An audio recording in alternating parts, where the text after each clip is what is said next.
हमारी बेटी के साथ जो घटना हुई उसका एक पोस्टमार्टम होता है भिवाड़ी के अंदर, और भिवाड़ी के पोस्टमार्टम के अंदर सोशल मीडिया में कमेटी के लोगों के ही बयान चलते हैं कि 85% हमारी बेटी का गला काटा गया था, मात्र 15% बच रहा था। यही चला था ना। दुनिया में हमने नहीं देखा कि कोई सुसाइड करने वाला पहले अपना गला काटता है, 85% गला काट दिया, फिर अपने ऊपर तबाजाब डालता है, फिर अपनी आंखें फोड़ता है, फिर अपने अंगों को अक्षित विक्षित करता है, और उसके बाद बाकायदा बहुत बढ़िया अंग्रेजी में सुसाइड लिखता है। क्या लिख के दिखा देगा ये नायब सैनी? इनकी डेड बॉडी को आवारा पशुओं ने खाया है, तेजधार हथियार का इस्तेमाल नहीं हुआ। रोहतक का डॉक्टर सच बोलता है या भिवाड़ी का डॉक्टर सच बोलता है हमें नहीं पता, मगर हमें जवाब चाहिए। होता है उसका दर्जा प्रदेश की जनता के लिए पिता के समान होता है। हमारा ये आंदोलन 7 और 8 दिन से चल रहा है। हम जवाब मांग रहे हैं कि हमारी बेटी का कातिल कौन है, हमारी बेटी के साथ ये बर्बरता किसने की है। प्रदेश के मुख्यमंत्री का बयान नहीं आया। प्रदेश उस पार्टी का, जिस पार्टी का शासन है, उस पार्टी का प्रदेश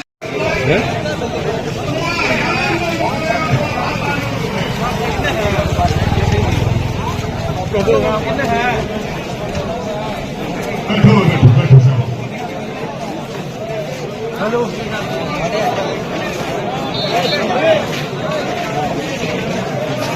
रोहित,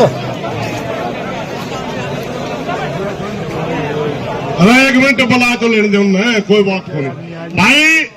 कुछ 5-7 नौजवान या जिम्मेवार भी होगा इनमें, कोई नहीं, क्योंकि आजकल भाई चूल्हा गला चौधरी होती है, नए वर्षा ज्यादा चलना, बहुत बढ़िया बात। लेकिन 1-2 बुजुर्ग भी, शाला मनस भी आवा। हमारी प्रार्थना सिर्फ उनका 2 बात पूछने की है भाई, घना लंबा चौड़ा काम को नहीं, कभी नहीं सोचा उसके ऊपर खर्चा डालेंगे। बैठ जाओ भाई, बैठ जाओ भाई, भाई जी बैठ। हम सिर्फ गांव के लोगों से 2 बात पूछेंगे, ज्यादा कोई लंबा चौड़ी बात नहीं है।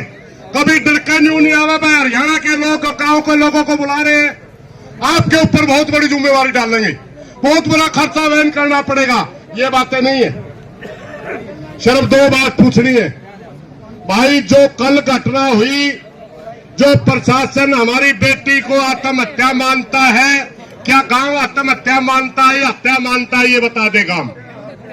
आपकी बात है यार, तेरे बोल मेरे बोलने के लिए। दूसरी बात सिर्फ हम ये पूछना चाहेंगे कि अगर पूरा हरियाणा यह आंदोलन लड़े तो गांव को कोई आपत्ति तो नहीं है, गांव को की कोई नाराजगी तो नहीं है, सिर्फ यह बात सर।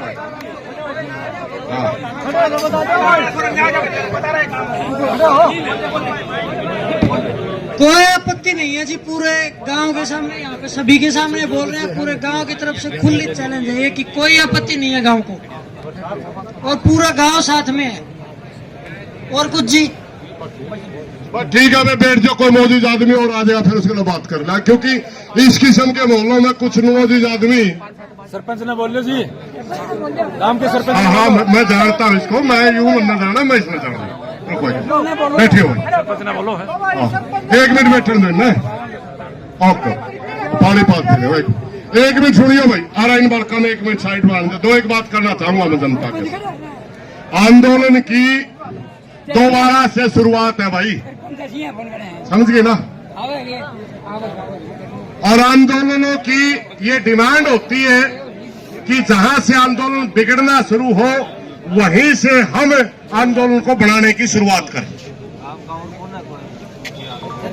सबसे पहले पूरी पंचायत के सामने मैं 2-4 बातें रखूंगा भाई, और आप पूरे होश हवास में बताना। न्यू नहीं कि भाई एक ने हाथ खड़ा कर दिया, दूसरे ने भी हाथ खड़ा कर दिया, तीसरे ने भी, समझ में नहीं आवे तो नाट भी सको। कल जो प्रशासन की तरफ से बयान आया, क्या ये पंचायत उस बयान को जायज मानती है, नाजायज मानती है? नाजायज मानती है ना, क्योंकि आप सुन दो, मैं सीआईडी वाले भाई भी सुनते होंगे, नजायज क्यों मानना है अड़े पाया करे, क्योंकि उनकी ड्यूटी है। अपने आकाओं के पास बात भेज दो, हम नजायज क्यों मानते हैं, कारण भी होगा। हमारी बेटी के साथ जो घटना हुई उसका एक पोस्टमार्टम होता है भिवानी के अंदर, और भिवानी के पोस्टमार्टम के अंदर सोशल मीडिया में कमेटी के लोगों के ही बयान चलते हैं कि 85% हमारी बेटी का गला काटा गया था, मात्र 15% बच रहा था। यही चला था ना। गला काटने के बाद ये बात चली कि उनके ऊपर तेजाब फेंकी गई थी, यही आई थी ना। तीसरी बात चली थी कि उनके गुप्त अंगों के साथ भी छेड़छाड़ की गई थी, उनकी बच्चादानी गायब थी, ये भी चली थी ना।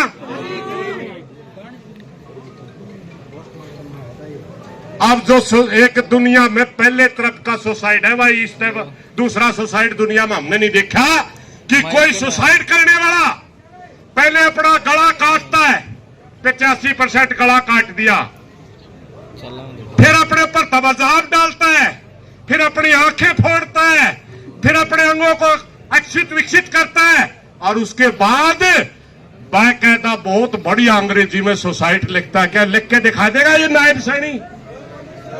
एक अक्षर लिख के दिखा देगी सरकार?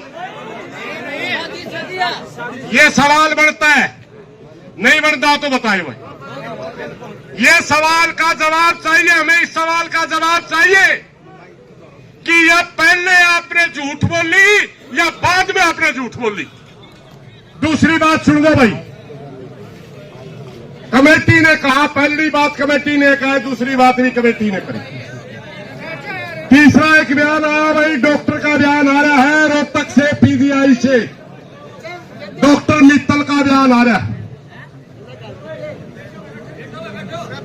डॉक्टर मित्तल ये कहता है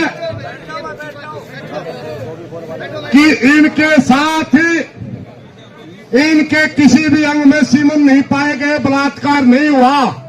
भिवानी का डॉक्टर सच बोलता है या रोहतक का सच बोलता है, हमें नहीं पता।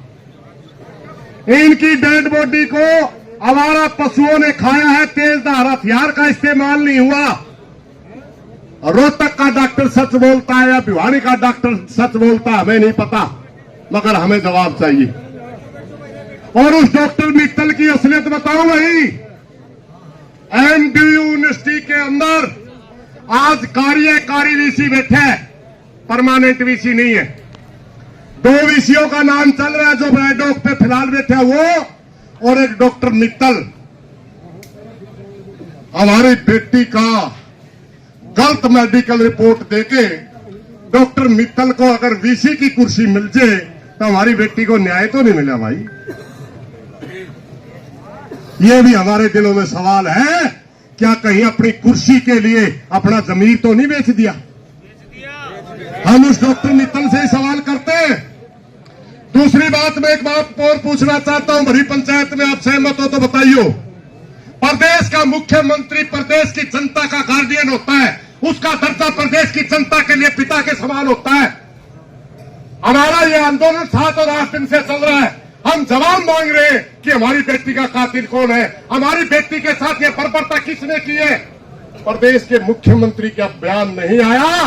प्रदेश उस पार्टी का, जिस पार्टी का शासन है, उस पार्टी का प्रदेश अध्यक्ष कहता है कि मुलजिम पकड़े जा चुके हैं। मोहनलाल बड़ौली जी बताओ मुलजिम कौन है, बताए तो सही। प्रदेश अध्यक्ष आप उस पार्टी के, बताइए कौन है। आप झूठ बोल रहे हैं या आपके अधिकारी झूठ बोल रहे हैं। प्रदेश का भारतीय जनता पार्टी का शासन है, उसकी सबसे बड़ी कुर्सी पर बैठा प्रदेश अध्यक्ष जब ये कहता है कि उसके मुलजिम पकड़े जा चुके हैं, डीसी एसपी झूठ बोल रहे हैं या मोहनलाल बड़ौली झूठ बोल रहा है, हमें जवाब चाहिए। और इन सभी सवालों का जवाब कौन दे? जो प्रदेश की सबसे बड़ी कुर्सी पर बैठा है, उसका नाम है नायब सिंह सैनी। हमारी प्रार्थना, ये प्रदेश की जनता आपसे सवाल पूछती है, ये प्रदेश की जनता आपसे सवाल पूछती है कि सबसे पहले भिवानी के अंदर पोस्टमार्टम होता है, पोस्टमार्टम में डॉक्टर कहते हैं कि इस लड़की का तेजधार हथियार से गला काटा गया। क्या आप इस बात को मानते हो या डॉक्टर मित्तल कह रहे हैं कि इसकी मौत जहर से हुई, उस बात को मानते हो? नायब सिंह सैनी इस बात का जवाब दे। आपका हक बनता है अपनी जनता के बीच में सवालों का जवाब देने का। मस्करापन तो आप खूब कर लेंगे, चुटकुले सुना देंगे, मजाक कर लेंगे, मगर आज समय है अपना आपने नेतृत्व दिखाने का। आज समय है कि आपको यह साबित करने का कि आप कितने मेच्योर पॉलिटिशियन हैं। आपको समय है कि आप छत्तीस बिरादरी के नेता हैं या थोपे हुए नेता हैं। ये टेस्ट आपका है। और मेरी नायब सिंह सैनी से भरी पंचायत में माइक से ये प्रार्थना भी है, गड़ा पिछलंगू ना बना भाई, सच्चाई बोलते तना सारी बातें का बेला। पिछलंगू ना बने। किसी कोई भिवानी का नेता आपको अगर उंगलियों पर नचा रहा है, नाचना छोड़ दे, वरना इतिहास के अंदर आपका गद्दार मुख्यमंत्रियों में नाम आएगा। और अगर आप अपनी इच्छा शक्ति से किसी के दबाव में न आकर के सीधे कहेंगे कि हाँ फलाना आदमी की गर्दन इतनी मोटी थी जो पुलिस प्रशासन का फंदा उन तक पहुंच नहीं पाया। कौन आदमी है जिसकी गर्दन इतनी मोटी है जो पुलिस उसको पकड़ नहीं सकती, उसको फांसी का फंदे तक पहुंचा नहीं सकती? ये भी सवाल प्रदेश की जनता पूछना चाहती है। भाइयों, इन्हीं सवालों के साथ मेरी एक प्रार्थना है।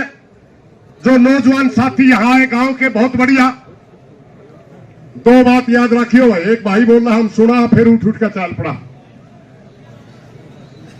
लाखों की सेना बिना अनुशासन के हार जाया करती है और अनुशासन में छोटी सेनाएं भी जीत जाया करती हैं।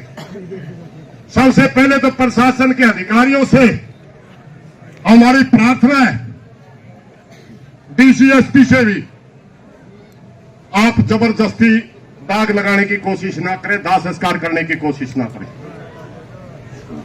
यहां पंचायत में हो सकता है आपको दबाव में आपने कोई गलती कर दी हो। जब तक गांव संतुष्ट नहीं होता, जब तक ये क्षेत्र संतुष्ट नहीं होता, एरिया संतुष्ट नहीं होता, अगर आपने दाह संस्कार की कोशिश की तो पूरे हरियाणा को जाम कर देंगे। ये याद रखना डीसीएसपी। देखो भाई, ये सिर्फ फैसला नहीं है, ये फैसला नहीं है, फैसला कमेटी करेगी। ये है हमारी तरफ से चेतावनी। और प्रशासन को, शासन को इस बात का पता भी है, अगर हम यहां से बोल लेंगे तो जाम करने की अक्षमता भी रखते हैं। इसलिए कौन ही बनी भाई हमें तो तेरे नेतृत्व में चला लेंगे, तो कोई बात नहीं, तो चिंता ना करे, कोई भी भाई आकर लगो, मैंने कोई दिक्कत नहीं। दूसरी बात यह है भाई, दूसरी बात यह है, सबसे पहले प्रशासन यहां के स्थानीय लोगों से संपर्क करे और यह बताए कि आप पहले वाले स्टैंड पे खड़े हो या पंचायत की बात सुनना चाहते हो। क्योंकि पंचायत ये चाहती है, हमारे एक साथी ने सुझाव रखा था, हमने तो नहीं रखा अब तक, ना कमेटी में पास हुआ, दोबारा पास होगा तो हम अपनी डिमांड भी रखेंगे, मगर जब प्रशासन डिमांड मांगेगा तब देवांगे, वरना हम अपनी कमेटी में अनाउंस कर देंगे। मगर ये गलती ना करे कि जनता की सहमति के बगैर आप दाह संस्कार कर दोगे। ये गलती अगर आपने की तो आप आंदोलन को बढ़ाने के दोषी होंगे। धन्यवाद साहब। बैठ जाओ, बैठ जाओ, बैठ जाओ, बैठ जाओ।